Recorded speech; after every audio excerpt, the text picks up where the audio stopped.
Oke pemirsa Sultra TV tentunya kembali lagi ya bersama kita yang dua racun. Bukan ya, itulah ya. Oke, dan tentunya masih bersama narasumber kita yang luar biasa Bu Dokter dengan Ibu Yeni. Oke, kita lanjut ya bincang-bincang kita. Oke. Atau kameramen mungkin yang mau nanya nggak ada ya? Oke Bu, tadi kan kita sudah bahas terkait dukanya, apalagi kemarin sempat terhalang juga karena pandemi 2 tahun.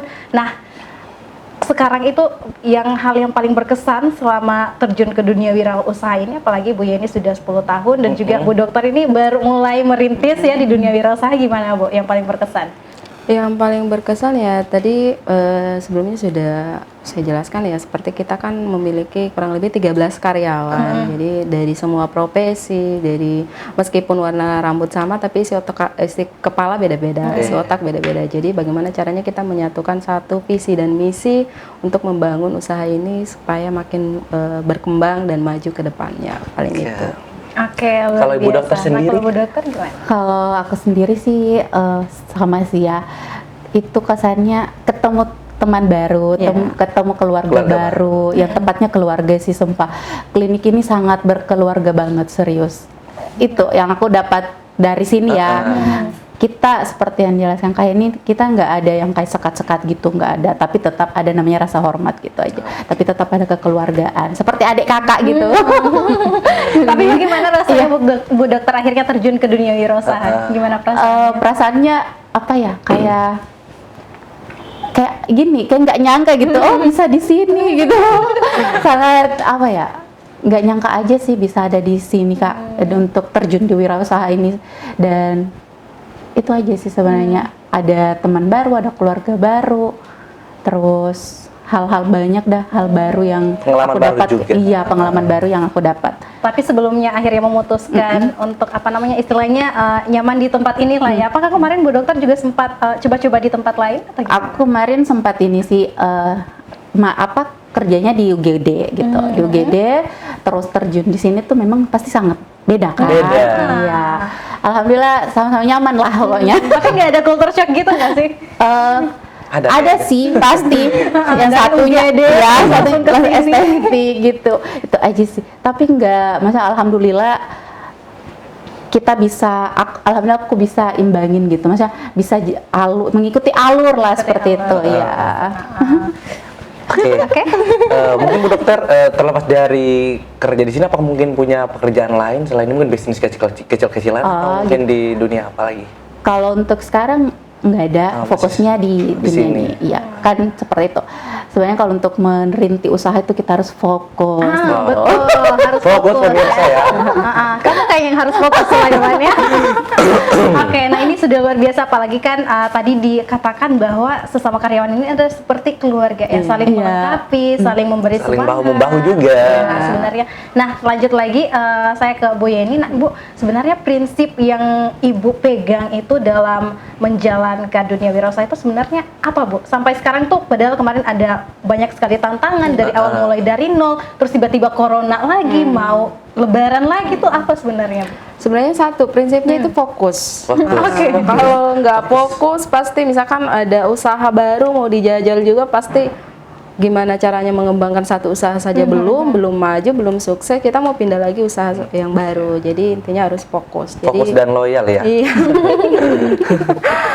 Jadi bagaimana di satu usaha itu kita belajar menciptakan hal-hal yang baru supaya pasien tidak bosan dengan misalkan satu treatment cuman itu saja, misalkan setiap kali datang cuman itu. Jadi kita harus menciptakan hal-hal yang baru, harus fokus belajar, memberikan inovasi yang baru lagi supaya bisa lebih maju dan berkembang. Oke, luar biasa. Kalau Ibu Dokter sendiri kira-kira seperti apa prinsipnya? Sama sih, setiap prinsip wirausaha itu pertama pasti ada fokus. Tapi sebelum dari fokus itu harus ada niat. Betul sekali ya. Di mana-mana kalau ketika kita ada niat, yang pertama pasti akan berimbang semua dengan fokus, rasa tanggung jawab, terus rasa empati juga pastinya. Dan kita di dunia wirausaha yang dimana klinik kan, yang pasti ada medis juga sama ada non medis gitu aja sih Kak. Oke, berarti tadi kan dikatakan bahwa karyawan itu ada 13 orang ya? Iya, Dan itu apakah itu beda-beda? Ini kan saya lihat itu kayaknya banyak-banyak ada instalasi farmasi dan lain-lain. Iya.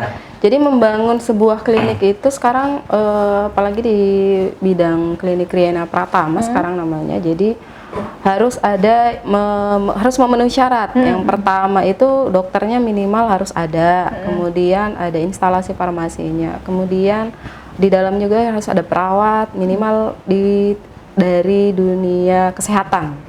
Nah, jadi nggak asal buka klinik aja, misalkan besok mau buka klinik langsung terjun, itu harus ada syarat-syaratnya.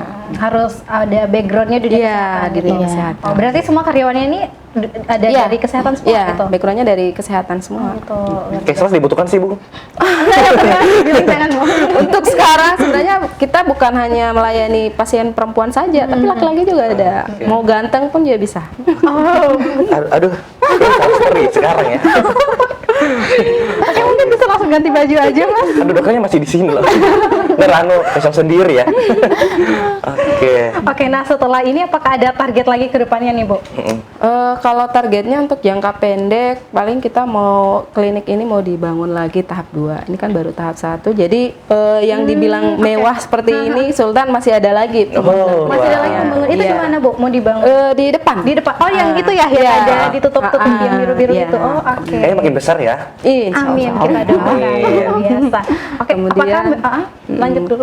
Selain target ya ini kan jangka pendek, jangka panjangnya ya semoga bisa membuka usaha atau cabang lain di dalam atau luar kota Kendari. Amin. Tapi sebelumnya Bu ini sudah punya ini pusatnya ya atau gimana? Iya, awal berdirinya itu di sini di Kendari. kota Kendari ya. Kemudian ada cabangnya di Jakarta, tapi lebih tepatnya di Jakarta Barat sama di Bengkulu. Nah, yang lainnya itu rumah cantik. Kayak di Makassar, kemudian ada di Kolaka juga, kemudian ada di Malang, nah itu di Kediri, nah itu dia basicnya rumah cantik.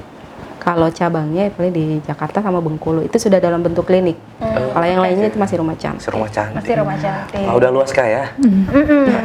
Luas ya, kayak lapangan pekerjaan. Ada lapangan pekerjaan di Indonesia. Oke, lanjut lagi kalau dari Bu Dokter gimana? Apakah kedepannya akan ada target lain lagi? Oke, gimana? Target kami sih sebenarnya tetap sama. Itu tadi aku bilang kan tujuannya kita itu sama di sini. Tuh aku ingin klinik ini yang ingin dibangun lagi lebih lanjutnya, lebih masya Allah lebih bagus lagi insya Allah. Terus kedepannya juga bagaimana klinik ini bisa bercabang-cabang gitu, lebih berkembang lagi seperti itu. Insya Allah lebih maju lagi lah seperti itu. Amin ya. Amin. Tapi sebenarnya selain niat dan fokus, sebenarnya hal yang mesti dimiliki seorang wirausaha itu sebenarnya apa Bu? Yang paling penting juga sih salah satunya mental.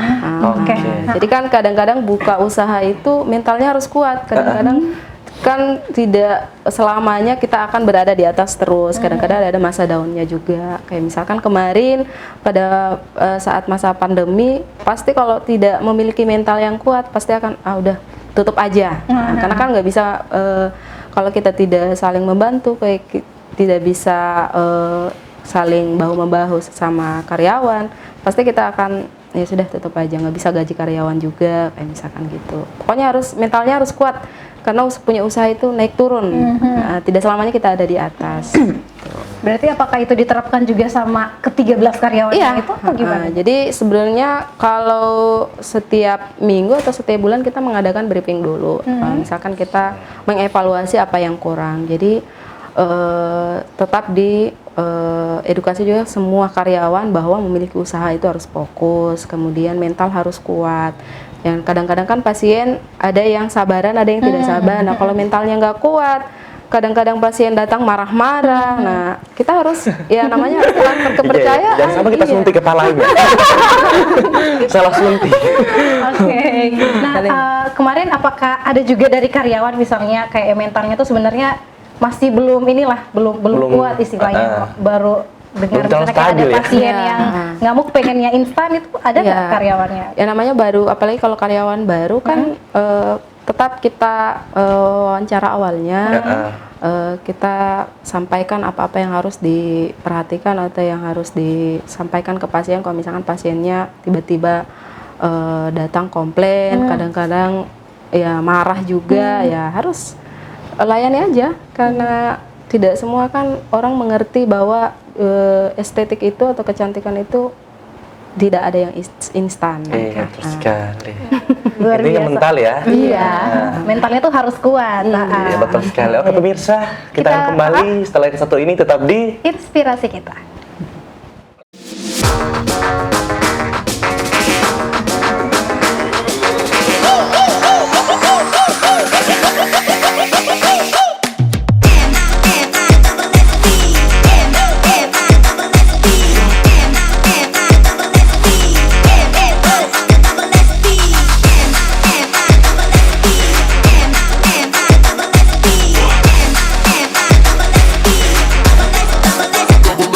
Bounce.